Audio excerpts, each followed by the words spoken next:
Vous écoutez un podcast cinéma du Centre des Arts d'Enghien-les-Bains.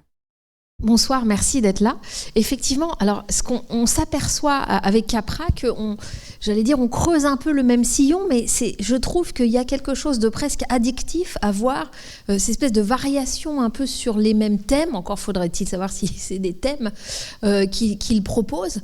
Et vous allez voir que, en fait, en faisant ça lui-même, c'est aussi ça la marque d'un auteur, c'est-à-dire qu'il ne peut pas s'empêcher, comme s'il y avait une espèce de siphon comme ça qui l'attirait toujours vers les mêmes choses. Alors que, vous le savez, Frank Capra, il a eu plusieurs scénaristes au cours de sa carrière. Il a effectivement passé donc 14 ans à la Columbia. Vous savez, si vous êtes venu voir les autres films, combien ce studio a été important pour lui, mais surtout combien lui a été important pour ce studio, malgré le côté dictatorial de Harry Cohn. Voilà, c'était important pour lui de travailler à la Columbia, et la Columbia a profité, y compris bien sûr économiquement, des succès de Capra. Et c'est justement parce que il est dans sa période à succès à la fin des années 30 qu'il peut enfin s'aventurer tout seul et dire qu'il recherche sa liberté, son indépendance, et c'est ce qu'il fait donc à la fin des années 30. Il décide, alors avec Robert Riskin, donc l'un de ses scénaristes les plus importants, notamment scénariste de Mr. Deeds, il va décider de fonder sa propre société de production au sein du système des studios, et donc d'être distribué. Il essaye de faire un deal avec United Artists de production qui ne marche pas, d'alliance avec eux qui ne marche pas, mais enfin bref, il arrive quand même à travailler avec la distribution de la Warner. Mais ce que je veux dire, c'est que ces 14 années à la Columbia ont été évidemment très importantes pour lui, et que là, il va y avoir un enjeu de plus pour lui, à savoir encore plus s'intéresser aux réactions du public. Parce que quand on produit soi-même ses films, qu'on investit son propre argent, cette question de comment un film va réussir ou non à avoir du succès devient encore plus importante.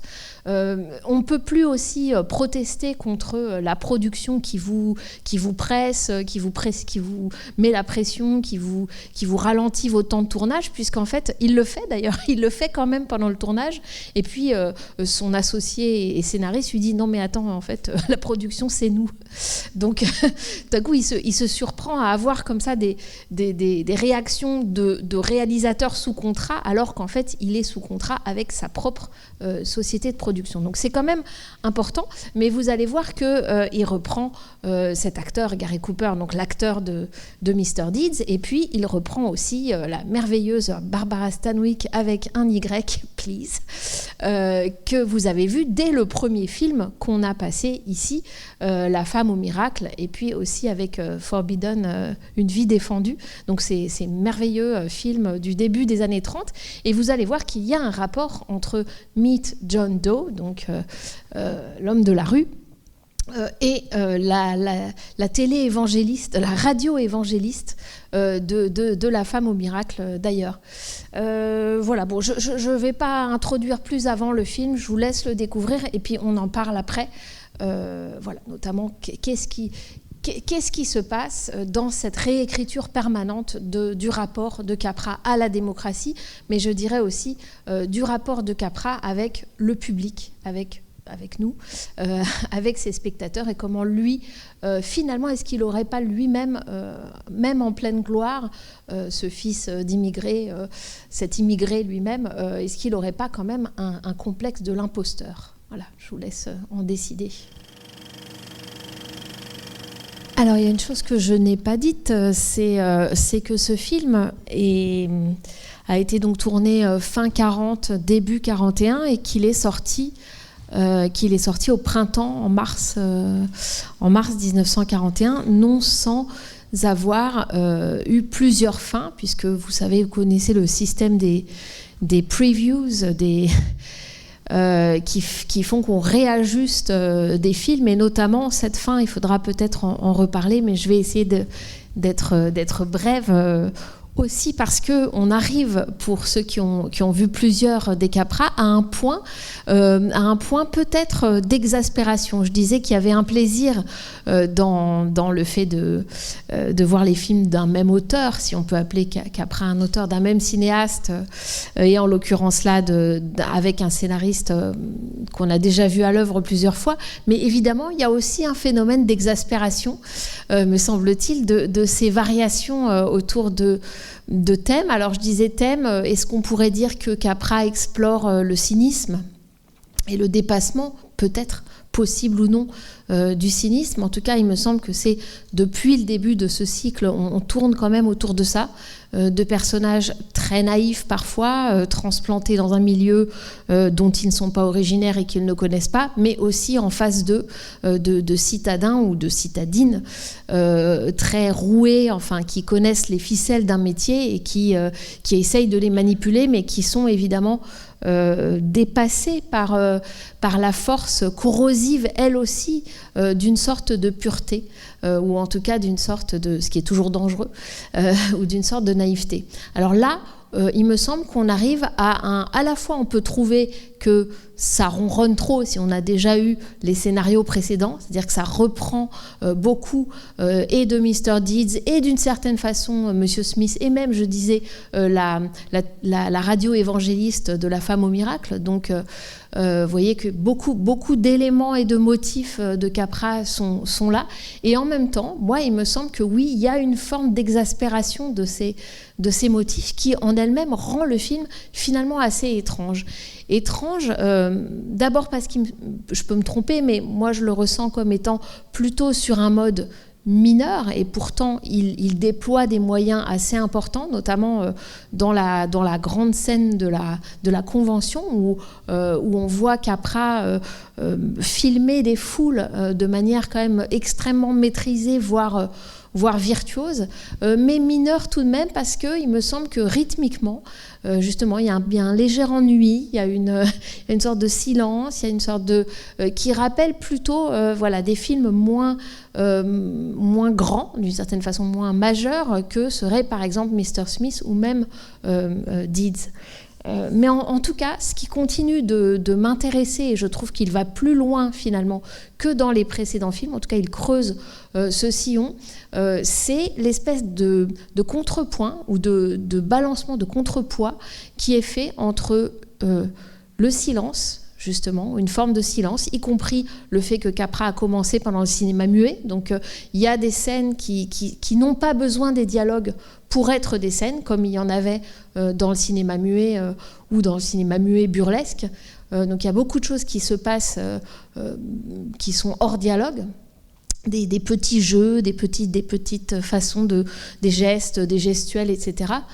Et puis, ça, c'est complètement mis en tension dans le film avec l'excès de paroles de ce film, et qui peut aussi lasser, justement, parce que c'est un film sur des gens qui font des discours.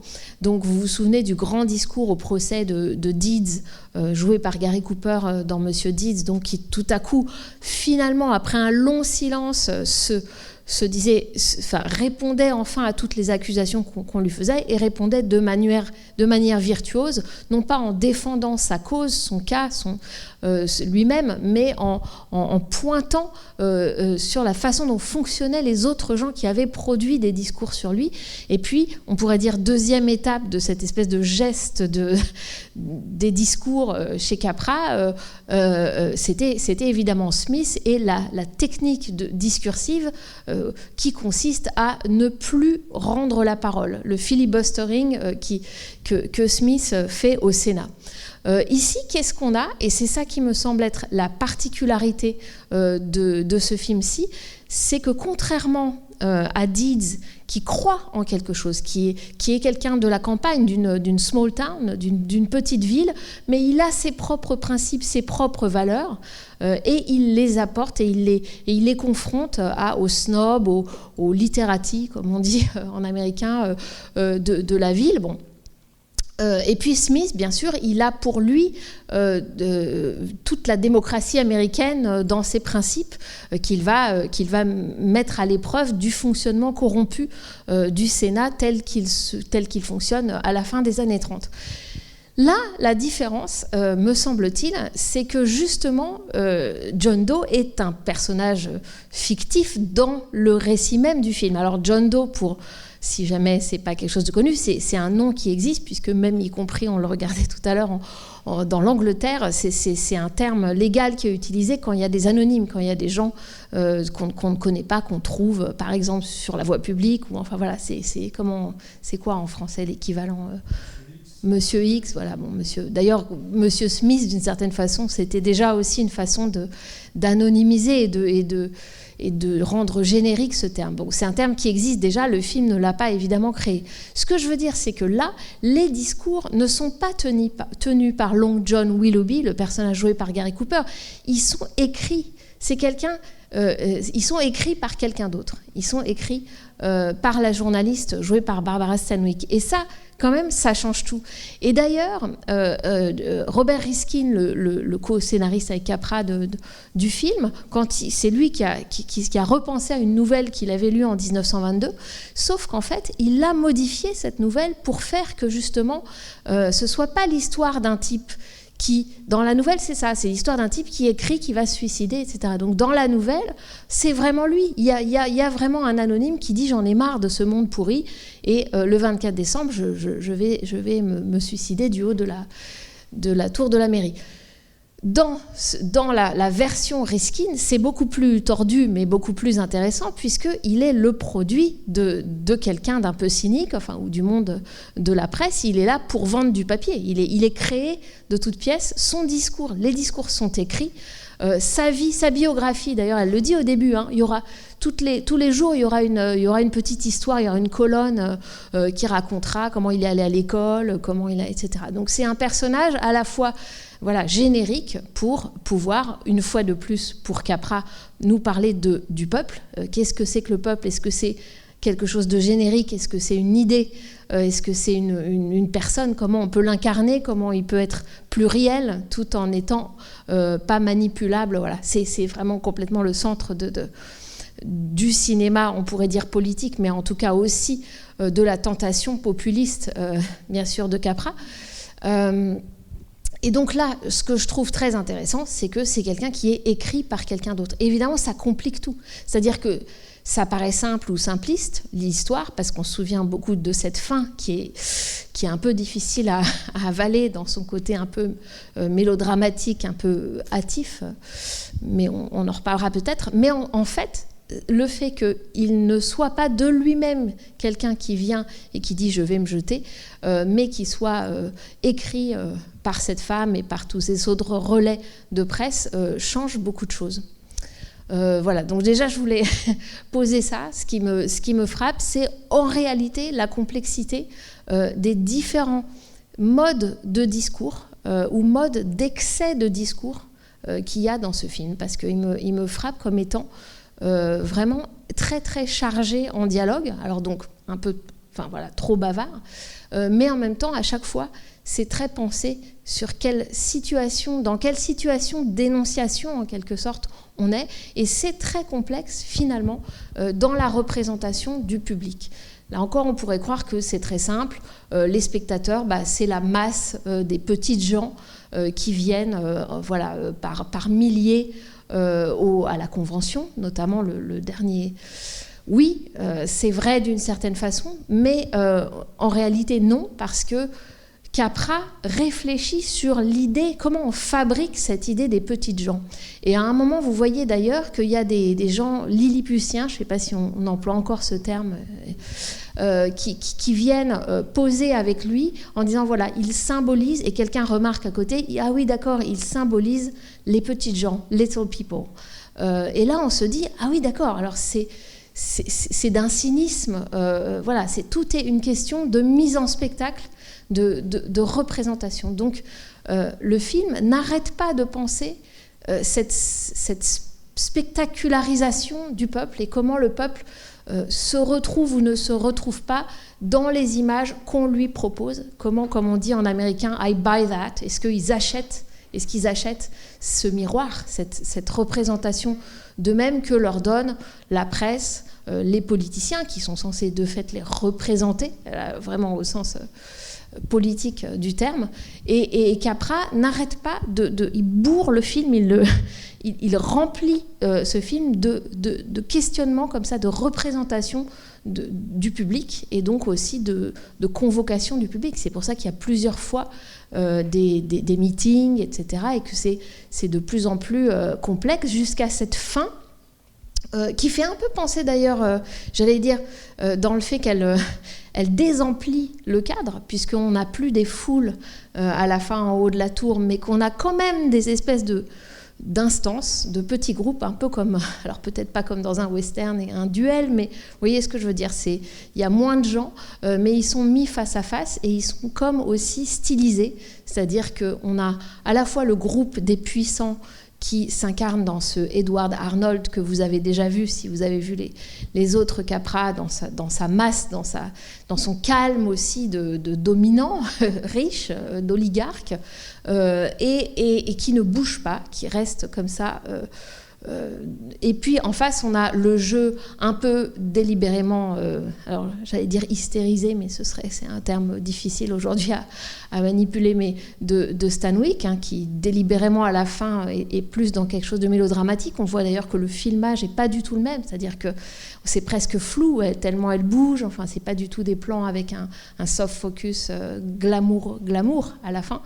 Et puis on a lui qui ne parle plus à personne et qui est là et qui tout repose sur le visage de Gary Cooper, qui est quand même un visage extraordinaire. On en a déjà parlé, d'une beauté particulière, parce que c'est une beauté vulnérable, c'est une beauté toujours un peu abîmée, ou en tout cas fragile, friable. Voilà, il a cette particularité-là dans le visage, et tout se joue sur ça, dans beaucoup des plans du film où il ne parle pas, notamment donc à la fin.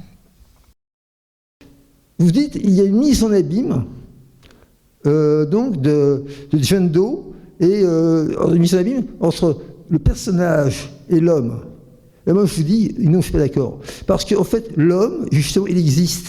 Il existe, et même bien avant, dès le début, il se pose des questions. Et celui qui fait le plus se pose des questions, c'est son copain oui. Colonel. Le colonel, il n'est pas dupe, il comprend dès le début. Oui. Il ne marche pas dedans, il ne marche pas là-dedans. Oui, alors justement, c'est important que vous pointiez ce personnage joué par Walter Brennan, donc du colonel, c'est-à-dire l'autre clochard du début, mais qui, lui, d'abord n'a pas ce passé de joueur de baseball, c'est quelqu'un qui aurait pu être un héros national de ce sport national, et que effectivement, on multiplie les plans sur lui, et notamment, il entend, lui, les discours, et il est sceptique, en fait. C'est une figure du scepticisme. Si vous êtes venu voir, vous ne l'emporterez pas avec vous. On avait réfléchi sur, à un moment, le grand-père, qui a l'air d'être le grand ordonnateur, le grand metteur en scène de tous. Il est avant tout représenté comme un spectateur. À un moment, il mange même du popcorn devant ce qui se passe, tellement, finalement, il est aussi spectateur de ce qu'il a plus ou moins mis en scène et de ce qu'il laisse faire. Et effectivement, le personnage joué par Walter Brennan, donc cet ami un peu sceptique qui dit « te fais pas avoir, regarde, il y a toujours la porte de sortie, tu peux arrêter de jouer ce rôle ». Il est une figure du spectateur, me semble-t-il, alternative à ce public qu'on voit, qui est montré un temps au moins, jusqu'à la fin, dont il faudra reparler, comme malgré tout une masse manipulable par ce média relativement nouveau et en tout cas très utilisé, notamment en Europe ces années-là, à savoir la radio. Et donc il y a d'un côté les grandes foules qu'on peut manipuler par le média qui est la radio. Si, je vous rappelle que Le Dictateur, qui sort très peu de temps avant, a toute une réflexion sur la radio et l'utilisation de la radio par Hitler.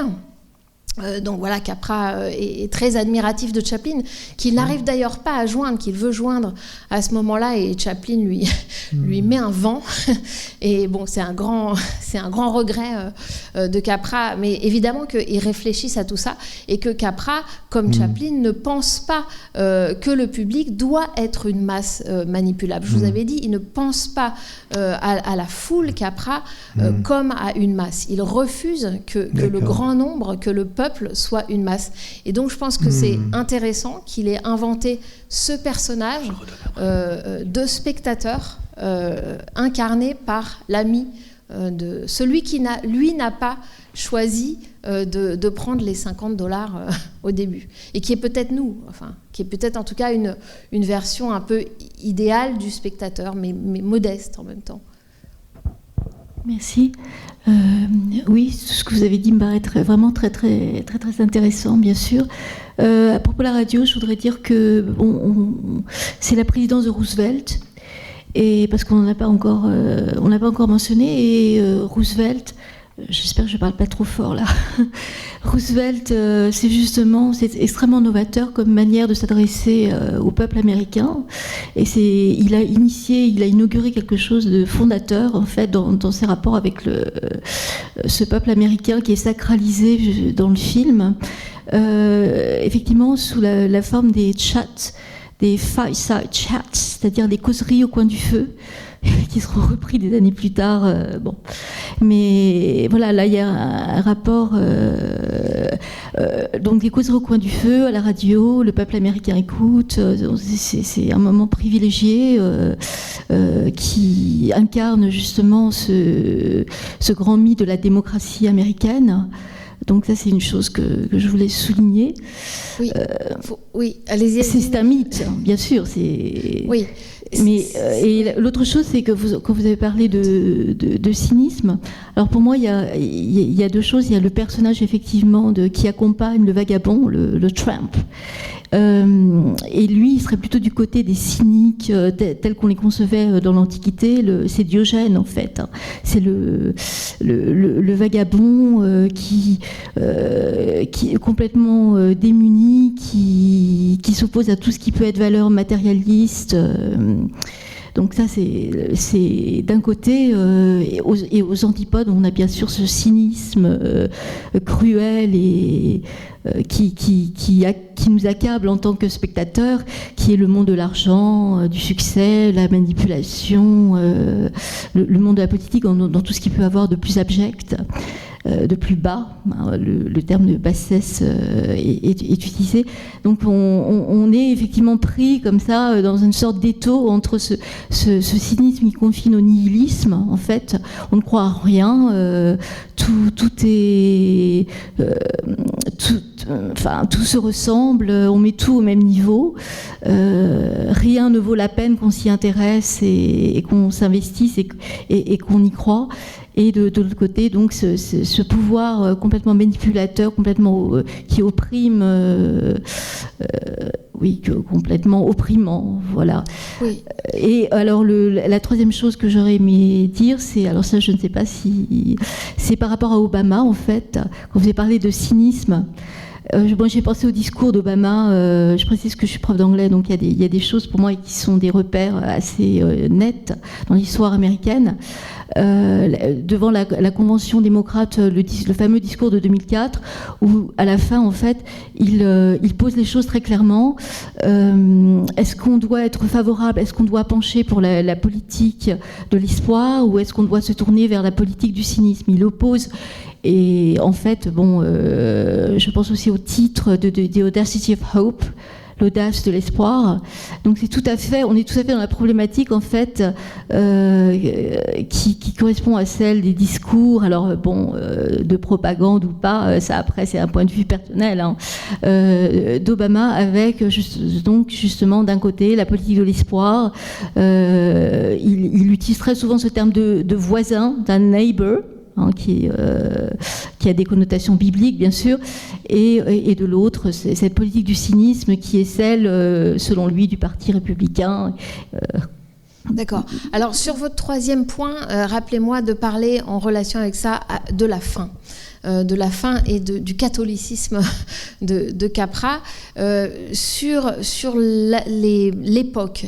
Et bien sûr que ce que je voulais vous dire aussi en vous disant c'est un film qui sort en 41, évidemment il se passe ce qui se passe en Europe et l'Amérique va s'engager à la fin de 1941 dans la guerre. Mais on voit là que c'est pas du tout la question, enfin que c'est pas du tout au premier plan pour Capra. En revanche, ce qui est au premier plan, c'est que 10 ans après la crise de 29, c'est-à-dire qu'on est encore dans la Grande Dépression d'une certaine façon, enfin, ça n'en finit pas de ne pas finir, mais ce qui est intéressant, c'est qu'on a ce qu'on appellerait aujourd'hui le storytelling de la dépression.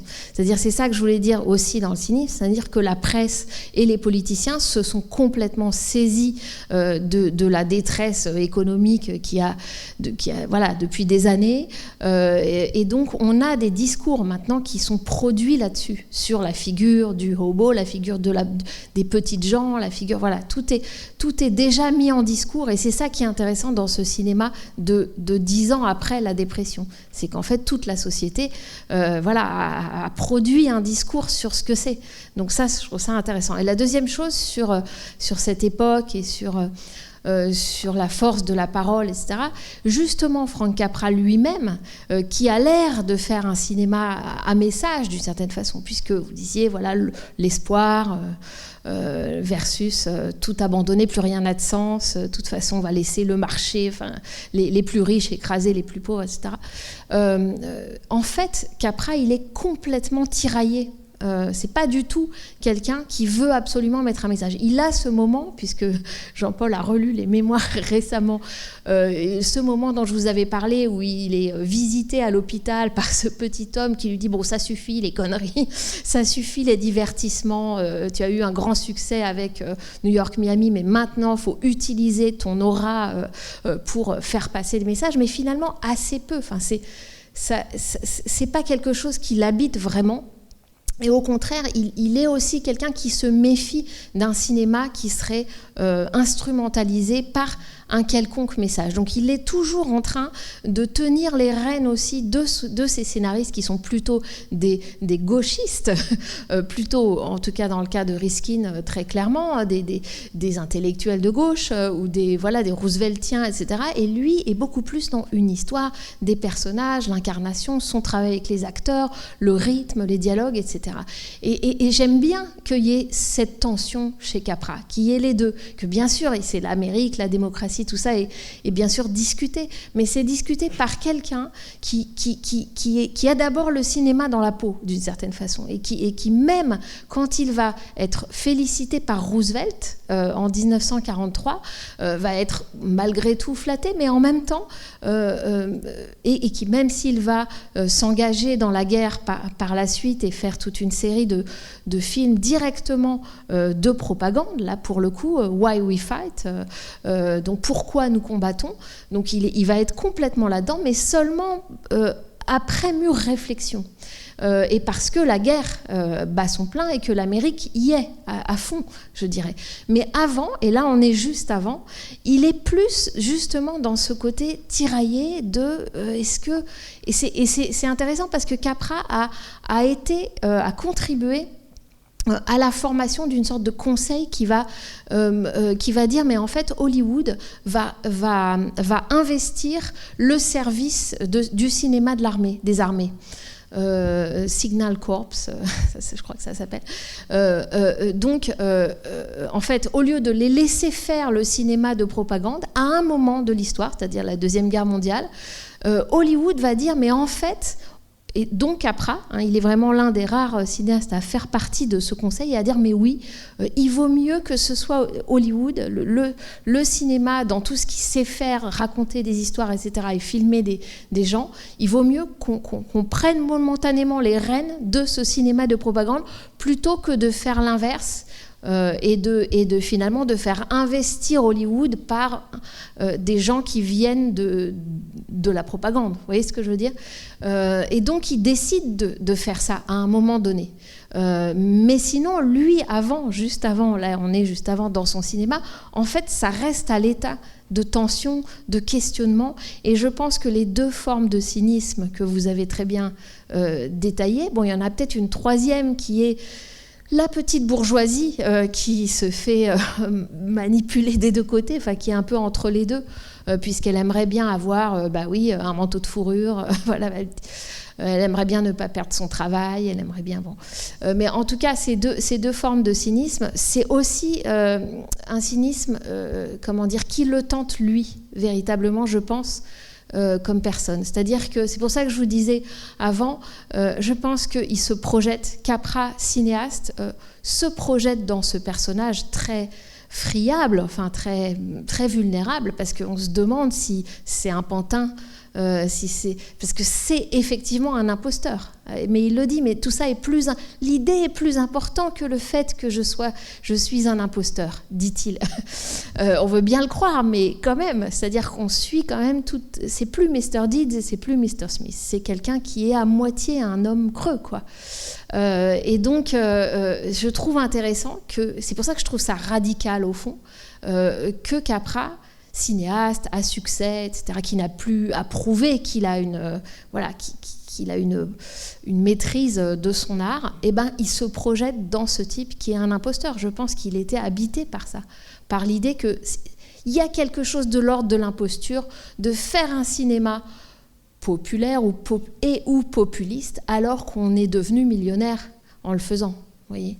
Donc ça, c'est quelque chose qui me semble reste fiévreux dans ce film, et notamment dans la mise en scène de la convention. C'est-à-dire, je pense que le fait que ce soit sous la pluie, etc., ça nous fait un impact particulier, et ça peut nous rappeler, si on se souvient des scènes au clair de lune ou également sous la pluie dans ces films du début des années 30. Vous vous souvenez dans Forbidden, le mélodrame avec Stanwyck, à un moment justement il y a cette scène sous la pluie où elle retrouve l'homme qu'elle aime sur un banc, puis le type baisse sa tête et il y a toute l'eau de son chapeau qui coule, qui remplace les larmes que lui ne peut pas vraiment verser.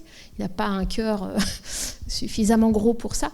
Voilà, il y a quelque chose là dans la forme même, dans l'atmosphère, qui est assez poignant, je trouve, et qui est l'indice du fait que ça n'est pas qu'un film d'idées, voilà, ou qu'un film historien, historique, mais qu'il y a un investissement propre, me semble-t-il, de Capra. Oui. Madame, permettez-moi de ne pas être entièrement d'accord avec vous, parce que pour moi, le personnage de John Doe est exaucé, acquiert une dimension christique. Oui, bien sûr. Christique, bien sûr. Alors justement, ça me rappelle, excusez-moi, cette dimension christique, ce que je voulais vous dire sur le rapport au catholicisme de Capra, c'est que quelqu'un qui est un témoin de ce moment-là, le moment où Capra n'avait pas encore l'idée de la fin, au moment même du tournage. Il ne savait pas comment il allait finir son film. On voit bien d'ailleurs que c'est un peu une impasse. Enfin, on se dit, mais comment il va pouvoir se sortir de ça ? Et quelqu'un qui l'a vu travailler, l'a vu échanger avec des amis plus catholique que lui, j'allais dire, il était catholique d'origine, de famille, mais il s'est vraiment posé la question, et pourquoi ? La question du suicide, justement, puisque le catholicisme, évidemment, il n'est pas question de se suicider.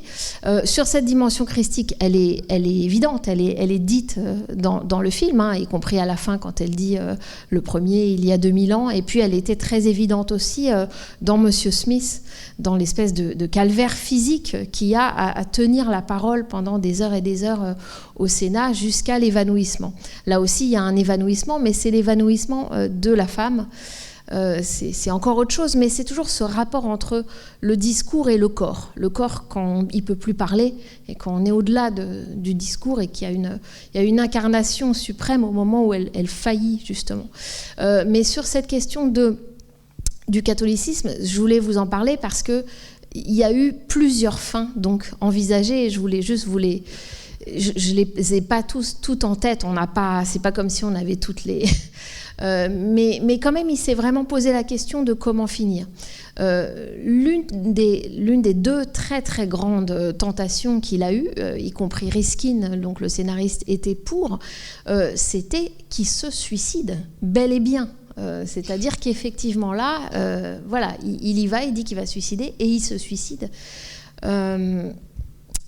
Pendant longtemps, il a cru il s'est dit qu'il n'y avait pas d'autre moyen en fait de faire que ça tienne, parce que sinon ce serait trop. Et puis justement, il a discuté avec des amis catholiques, mais en réalité, il y a eu deux autres facteurs à part le catholicisme pour ne pas suicider son héros. Le premier, je vous ai dit que c'était la première fois, et d'ailleurs après ils vont fermer leur société de production. Ça a plutôt marché, mais bon. C'est compliqué de s'auto-produire.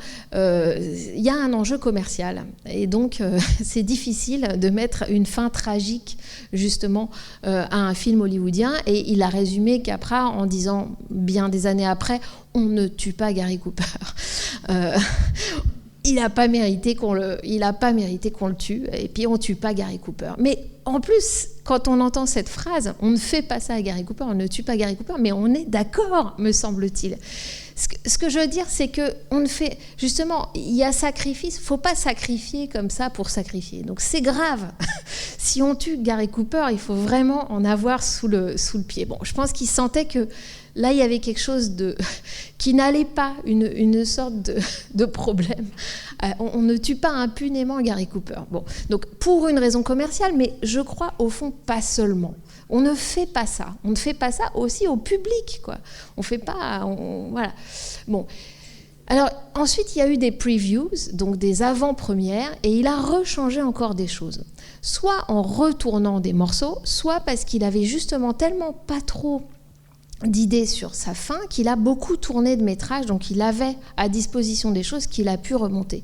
Et qu'est-ce qu'il a remis ? Il a remis... à un moment, en fait, l'autre fin qu'il a abandonné, c'était carrément que le Norton, le D.B. Norton, c'est-à-dire le grand méchant, finalement s'amendait à la fin et disait « Regardez tous les John Doe du monde ». C'était lui qui disait ça, c'était pas la lettre, c'était tous les John Doe du monde. Enfin voilà, il y avait une espèce de rédemption. J'allais dire heureusement, il a abandonné ça, parce que c'est tellement évidemment que les puissants vont pas tout à coup devenir... voilà, des gentils au cœur tendre. Donc ils ont enlevé ça, mais ils l'ont laissé. Moi, je trouve ça plutôt bien, l'attitude de ce groupe de puissants dont on se dit, à un moment, ils savent plus comment manipuler. Ils se disent que c'est pire qu'ils se suicident, mais bon, voilà, ils sont pris dans leur propre problème de manipulation. Et puis l'autre chose qu'il a changé, c'est bien après, c'est-à-dire qu'il y a eu donc ces avant-premières en mars, je crois, et le film est vraiment sorti en avril. Et quand il y a eu les avant-premières, il a eu plusieurs lettres de gens, un peu de John Doe, quoi, de gens du public, et qui disaient, mais en fait, il y a un problème, c'est que vous représentez ces fans, on dirait aujourd'hui même ces followers, et on disait ces followers à l'époque, comme des moutons, comme des gens qui voilà, sont retournables, comme ça, on leur dit un truc, ils y croient, on leur dit que c'est un imposteur, ils y croient, ça ne va pas. Vous trahissez le peuple d'une certaine façon en les représentant comme ça. Et ça, l'air de rien, ça lui a fait quelque chose à Capra. Et d'où le fait que, en fait, ça n'est pas seulement la femme qui le convainc de rester. D'ailleurs, elle a un côté un peu... Elle se jette à son cou comme ça. Moi, j'ai un peu de mal avec cette scène-là. Mais en tout cas, ça finit pas par elle, ça finit par le groupe des gens qu'on avait déjà vus, hein, on les reconnaît. C'était ceux qui étaient venus dans le bureau, le type, le barman, etc. Et qui, eux, viennent dire que finalement, ils ont compris que le type avait de bonnes intentions, même si il avait été effectivement une imposture. Il avait participé à cette imposture. Donc voilà comment il a fini par réécrire sa fin. Et on voit bien qu'en fait, tout ça est, là encore, pris, tiraillé. Et ça, c'est vraiment Capra. C'est-à-dire que c'est pas du tout si simpliste que ça. Alors, sauf qu'on voit les séquences, on voit les morceaux, quoi. On voit les différents groupes, et donc on voit qu'il veut ménager un peu la chèvre et le chou, et ça peut être ça peut être insupportable. Mais ça le serait, je pense, si on n'avait pas aussi une façon de filmer, et notamment une façon de filmer Gary Cooper. Ces trois fins, c'est un peu comme Boucle d'or et les trois ours. J'ai toujours l'impression, ça c'est trop grand, ça c'est trop petit, puis il trouve quelque chose au milieu. Bon, mais en fait il y a tout ça qui seraient les fins des idées d'une certaine façon, et puis il y a les plans sur Gary Cooper lui-même. Donc on oublie toujours, mais le cinéma, s'il n'y a pas ça, voilà, ça reste des idées ou justement de la propagande. Enfin, vous voyez, il y a guère que Chaplin qui est capable avec le dictateur de faire tout en même temps. Là, on voit, c'est un peu plus détaché, c'est un peu plus en pièces détachées.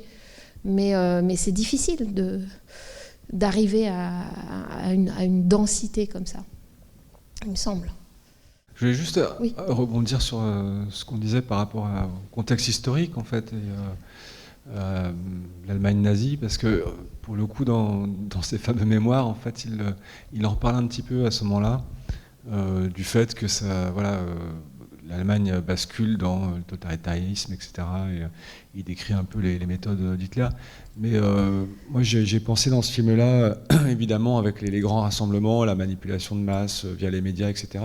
Et ça m'a rappelé aussi, dans Mr. Smith, le moment, en fait, où celui qui j'ai oublié le nom de celui qui le manipule, en fait. Jim Taylor. Voilà, et qui en fait essaie de bloquer l'information dans l'état où il se trouve. Et là, on voit le pouvoir, voilà, des médias, en fait. Oui, et n'oublions pas que le film s'ouvre sur la plaque du journal, enfin en pierre, et qui est physiquement cassée, The Bulletin, qui devient The New Bulletin.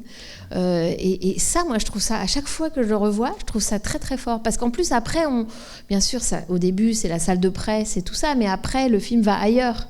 Voilà, c'était marqué Free Press, the Bulletin, organe de Free Press, et puis en fait, c'est cassé. Mais simplement le fait qu'il ait cette idée du burin, quoi. C'est-à-dire qu'il faut toujours quelque chose de très concret et physique pour que ce soit réussi. Oui, tout à fait. Non, après, juste pour terminer, il y avait un autre élément, c'était toute la police qui est au service de Norton, truc très étonnant, parce que moi, j'ai pas compris que c'était des vrais flics, mais en fait, c'est lui qui les dirige. C'est un peu bon. Est-ce que c'est une particularité dans cet état-là? Mais moi, ça m'a vraiment fait penser, voilà, comment dire, voilà, des espèces de troupes de nervis, en fait, qui est un peu fascisantes, quoi. Du coup, qui à sa demande peuvent intervenir et complètement à l'encontre des autorités légales comme le maire, etc.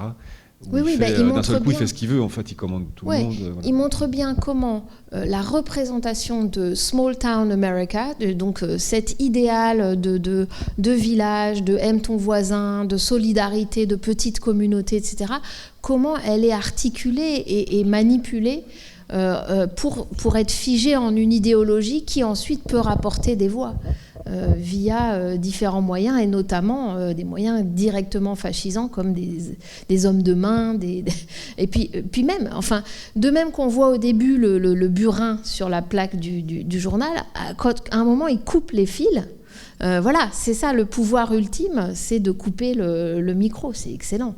C'est très concret et il suffit d'une seconde et c'est diabolique, c'est absolument diabolique. Juste sur le truc de Hitler et de l'utilisation de la radio par les nazis, ça me rappelle que quand il a reçu ces lettres, Capra, de gens qui disaient mais vous, les fans, les John Doe Club members ne sont pas assez, je veux dire, vous leur faites pas assez crédit.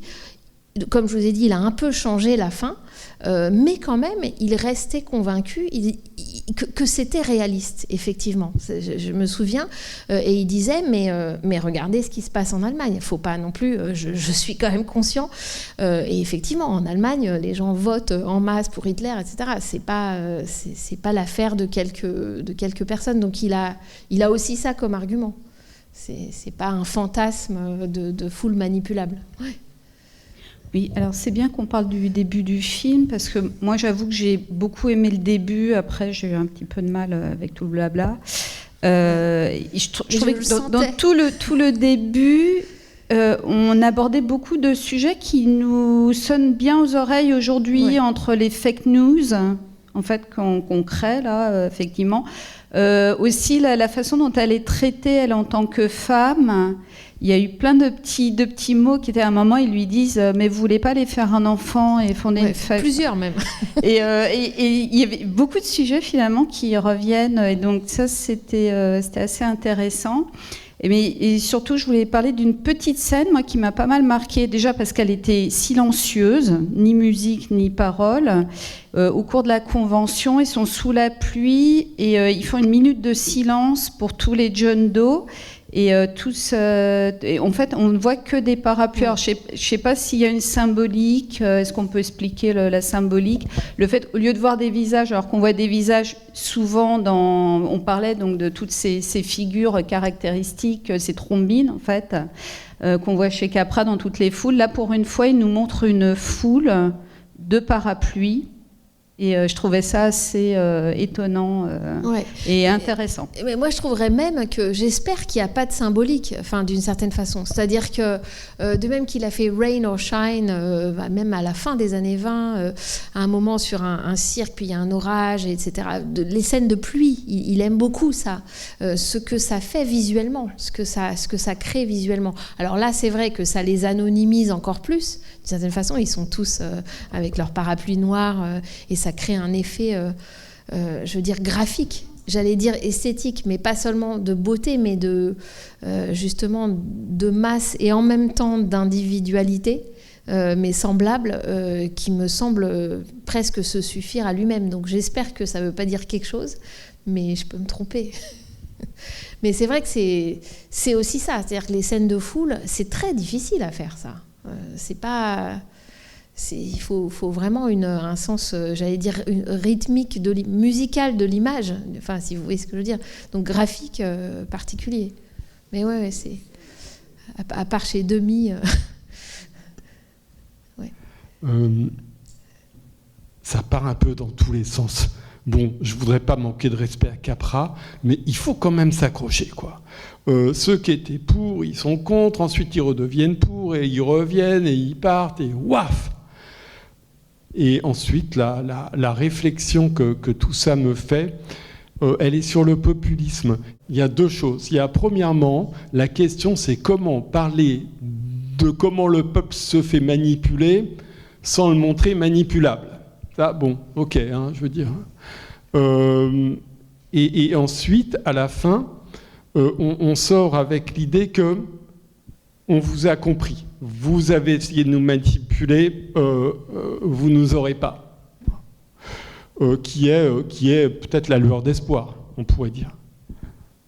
Ouais, là-dessus c'est intéressant parce que je pense que c'est exactement la contradiction qu'il habite lui, Capra. C'est-à-dire c'est une sorte d'aporie, si vous voulez, de ne pas vouloir montrer la foule comme étant une masse, ça il le dit de manière explicite, et en même temps de montrer ces mouvements, la tentation, le danger d'une démagogie qui devient fascisante, qui en elle contient le fascisme, la tentation fasciste. Il est très conscient de tout ça, mais s'il avait la solution, enfin, il serait politicien. Enfin, vous voyez, donc il habite il campe, disons, très inconfortablement là-dessus. Voilà. Il me semble que même cette fin n'est pas n'est pas une solution politique. C'est un dénouement d'un récit. Mais ça n'est pas une solution politique. Enfin, je crois. S'il l'avait, je veux dire, on n'aurait pas ce qu'on a aujourd'hui, ni aux États-Unis, ni ailleurs. Mais c'est quand même intéressant de voir comment... alors, je ne veux pas parler des gilets jaunes ici ou quoi, mais comment des mouvements, disons, spontanés, populaires, d'individus solidaires, etc., peuvent être aussi récupérés et exactement les étapes de cette récupération. Et en tout cas, là, il en propose un tableau qui est quand même assez poussé pour un film, je vous rappelle, un film hollywoodien, donc ça veut dire vu par des millions de personnes, des familles, etc. Hein, c'est pas une avant-garde artistique, quoi. Ce qui est intéressant avec les Gilets jaunes, c'est que y a une certaine capacité de réponse médiatiquement, puisque maintenant, au niveau des médias, en fait, tout un chacun peut s'emparer d'un micro, d'une certaine manière. Oui, c'est pour ça que je parlais des followers, parce qu'il y a aussi toute cette question qui est réactivée aujourd'hui, disons, des réseaux sociaux, mais d'une certaine façon, avec cette histoire de parapluie et de foule, etc., ça fait penser à ça, c'est-à-dire au fait que 1 + 1 + 1 + 1, ça fait un média, un drôle de média, parce que ça fait un média apparemment, en tout cas sans rédacteur en chef. C'est intéressant, la figure aussi de Connell, le rédacteur en chef, qui est dans l'entre-deux. On pense d'abord qu'il est du côté de son patron, puis après, finalement, c'est quelqu'un qui est du côté de la presse, au sens, il a quand même des valeurs. Donc, il est une figure aussi intéressante. Il montre, en fait, vraiment toutes les couches ou toutes les réactions possibles, toutes les fonctions possibles. Moi, je ne connais pas d'autres films où c'est aussi détaillé, en tout cas. Et même les films, je ne sais pas, même Citizen Kane, par exemple, pour prendre un film où il y a un autre mania de la presse, le trait est plus large, quoi. On n'a pas autant de personnages différents qui sont des relais de comment ça fonctionne à l'intérieur de la presse et les relations avec les politiques. Il me semble que... Enfin, je ne connais pas d'autres cinéastes. Après, simplement juste pour vous dire, l'héroïsme appuyé sur Gary Cooper, donc sur son espèce de pureté, sa masculinité particulière, sa beauté, etc. Elle va faire école à partir de Deeds. Donc elle fait école ici chez Capra lui-même, mais elle fait aussi école la même année chez Hawks avec Sergent York et chez d'autres. Donc on peut, si on a le loisir de regarder plein d'autres films, voir les films de Gary Cooper des années qui suivent et voir ce qu'en font d'autres cinéastes. Et là encore, il me semble que Capra est l'un des plus subtils, bizarrement, alors qu'il le filme de manière très justement frontale et avec beaucoup de plans sans parole. Et là où ça part dans tous les sens, oui, enfin, sans doute... en tout cas, là encore, c'est pas un hasard s'il joue de l'harmonica malgré tout, parce que tout ça, c'est quand même l'histoire aussi, comme dans Smith et comme dans Deeds, de prendre langue, donc de le souffle, le micro qu'on coupe, le fait qu'il arrive parfois pas à parler, qu'il bégaye. Enfin, il y a quand même une cohérence de la difficulté quand on est du peuple ou quand on est exclu. Quand on est exclu de la société, à reprendre langue. C'est pas quelque chose de facile, et donc il est beaucoup plus facile pour des médias de vous faire parler. Et là, il est parlé par elle. Moi, je trouve qu'à la limite, la faiblesse, bizarrement, là, en le revoyant encore, je trouve que c'est peut-être plutôt l'histoire d'amour. Je trouve qu'elle est plus forte, finalement, dans Deeds, dans Smith, parce que le personnage joué par Jean Arthur me semble plus fort, mais et là leur amour, alors il y a moi je trouve la très belle et drôle scène où elle fait sa valise, où il y a toute l'histoire du rêve un peu inconfortablement longue sur l'histoire de la fessée, et j'étais votre père mais j'étais en même temps moi, etc. C'est complètement fou. C'est là aussi c'est vrai que ça part dans tous les sens, mais on se dit dans un film classique hollywoodien, mais comment le type qui raconte son rêve érotique quasiment, avec l'histoire de la fessée, en même temps on se souvient que dans New York Miami, dans la 8e femme de Barbe Bleue de Lou Beach, Gary Cooper fesse Claudette Colbert. Donc voilà, il y a ça part effectivement un peu dans tous les sens, mais parfois c'est amusant. Juste sur la projection que Capra peut faire de lui-même sur son héros, je voulais vous dire qu'on le voit à un moment, Gary Cooper, en couverture du Time. À un moment, c'est l'homme du magazine Time. Or, en 1938, Capra a fait la couverture de ce magazine. Voilà, tout à coup, j'y pense. Donc lui-même, Capra, a été bouffé par la grande machine spectaculaire médiatique. Il y connaît quelque chose. Lui-même a été héroïsé, disons, comme grand cinéaste de l'Amérique. Sur l'histoire d'amour, effectivement, peut-être ce qui va pas dès le départ, c'est que en fait, elle le fabrique. Enfin, je veux dire, il a assez peu de personnalité propre en dehors de ça. Et quand il devient un peu conscient de l'intérêt des discours, finalement, c'est quand même son discours à elle, ça vient pas de lui. Donc c'est peut-être là aussi où on a alors du mal que à dans voir. Deeds, il est poète et il lui lit un poème, il lui écrit un poème d'amour, par exemple. Alors il est poète de cartes postales, mais pour lui c'est très important et il a une pratique d'écriture. Mais il y a quand même un personnage similaire de journaliste joué par Jean Arthur dans Deeds qui le manipule aussi. Oui, mais sauf que lui, il a une personnalité propre, très forte, etc. Alors que là, il me semble que c'est moins le cas, en fait. Oui, c'est moins bien écrit l'histoire d'amour. Et c'est toujours très important, les histoires d'amour chez Capra. C'est pas ça devrait pas être des intrigues un peu comme ça de côté. C'est complètement noué à la destinée du héros. Là, ça l'est, mais un peu in extremis. C'est moins... Ouais. Et je vous invite, je vous remercie de votre patience, et je vous invite à voir, car on peut toujours trouver en DVD des films, je vous invite à voir un film avec Barbara Stanwyck, un film de Capra que nous n'avons pas montré, on ne peut pas tous les montrer, un film assez étonnant qui s'appelle La Grande Muraille, de 1933, The Bitter Tea of General Yen, avec du yellowface, malheureusement, bien raciste pour la représentation du General Yen, mais qui est un film, un très beau mélodrame, dans lequel, au contraire, l'histoire d'amour avec Stanwyck me semble extrêmement travaillée et très belle. Et qu'est-ce qu'on va montrer la prochaine fois ?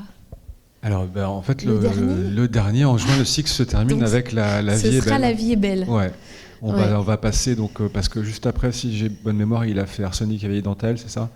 Oui, alors juste après celui-là, d'ailleurs, à un moment, on lui dit à la journaliste que sa chronique, qu'elle est renvoyée au début, vous vous souvenez, et sa chronique, c'est une chronique à l'eau de rose, et ça se dit Lavender and Old Lace, donc la lavande et vieille dentelle, la façon de dire à l'eau de rose, et justement Capra, après ça, va s'offrir une sorte de divertissement, même si c'est un divertissement un peu macabre, une sorte de pièce de théâtre d'humour un peu macabre sur deux vieilles dames qui sont des logeuses et qui estourbissent leurs locataires. Et ce sera donc Arsenic et vieille dentelle qui tourne en 1941 et qui ne sortira que plusieurs années plus tard, en 1944. Et effectivement, on ne l'a pas inclus à notre programme, même si c'est avec Cary Grant. Ouais, alors je l'ai passé en dehors de, oui, c'est vrai. de tes présentations. Ouais. Mais personnellement, je trouve que il me semble moins intéressant. Et je crois qu'il l'a fait, entre guillemets, un peu vite, parce qu'il il s'était déjà engagé, je crois, pour l'armée. Selon Cary Grant, c'était un désastre. Je ne sais pas si on peut... Enfin, moi, je l'ai vu enfant plusieurs fois et je trouvais ça très amusant, mais c'est vrai que ce n'est pas d'une grande cohérence dans la filmographie de Capra. Mais le film a eu du succès, il est assez populaire. Oui, mais tout à fait. Ouais. Mais Cary Grant le détestait. Bon, voilà. Enfin, en tout cas, on va donc reprendre. C'est en 1946, c'est ça, La vie est belle. Voilà. Donc, au mois de juin, donc pour conclure cette saison sur Capra. Voilà, on retrouve James Stewart et évidemment La vie est belle que vous avez déjà vu 52 fois, mais que vous n'avez pas vu en vrai. donc voilà, j'espère que vous viendrez. Merci de votre Merci patience. Charlotte. Bonne soirée.